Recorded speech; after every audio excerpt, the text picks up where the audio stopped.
but now the Americans have somehow managed to find a slot to squeeze her in. They're going to talk about the big issues, aren't they, about Syria and North Korea, but really the president's mind here will be on other things. He's really here to promote the America First agenda. He's effectively acting as the salesman for America with all these big bankers and businesses here gathered in Davos. He wants to attract investment into America to make America great again. That's the big mantra. Well, somebody who's with me this morning is a Trump supporter and somebody who knows the president well. That's Benjamin Krause.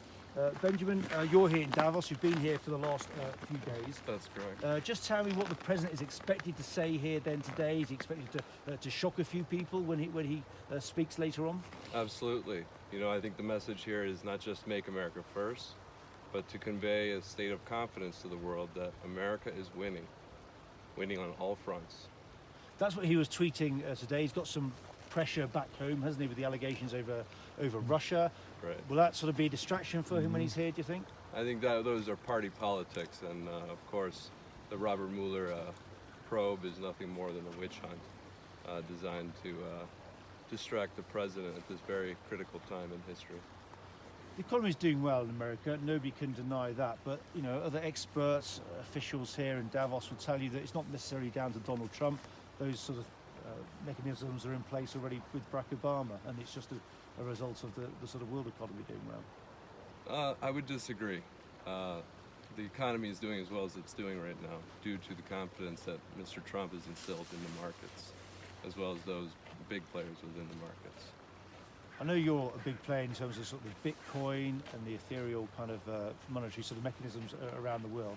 You're here primarily for that. So what do you see as really the sort of the main issues then in the business world at the moment? So right now, cryptocurrency is a huge point of concern for everybody, regulators and all nation states. We're seeing issues with fiat, and cryptocurrency is going to play a major role, blockchain technology, in reshaping the future economy. I know that at Davos, that's been a very strong point that many leaders have voiced. And how can we create a more inclusive world? Sure. And is that going to help the world come together as these cryptocurrencies? It might, if done properly. But people are investing in them. Bitcoin itself has, it's done phenomenally well. It's gone up by Right. a huge amount of percentage. You're saying there really is a future in this. Well, Bitcoin, and then of course in the last year, in 2017, we saw $5 billion pour into ICOs, initial coin offerings. And that's basically done on the Ethereum platform. The latest ICO that we're launching is the Make America Great Again coin, which is ticker symbol MAGA. There's 1 trillion in supply. Well, okay. And here we are in Davos. We're in the snow. Yes, it's very cold. It is out. cold. You have a coat. We can see that. But in terms of the real reasons why the leaders are here, is it about getting investment into their countries, into their products? Is this a useful platform for people? This is about bringing jobs back to the United States. We don't want to, I think, I can't speak on behalf of the Trump administration, but I don't think there's a desire to create a trade war. But certainly, I think Jack Ma put it very well yesterday at the World Economic Forum, where he said, if trade stops, war begins.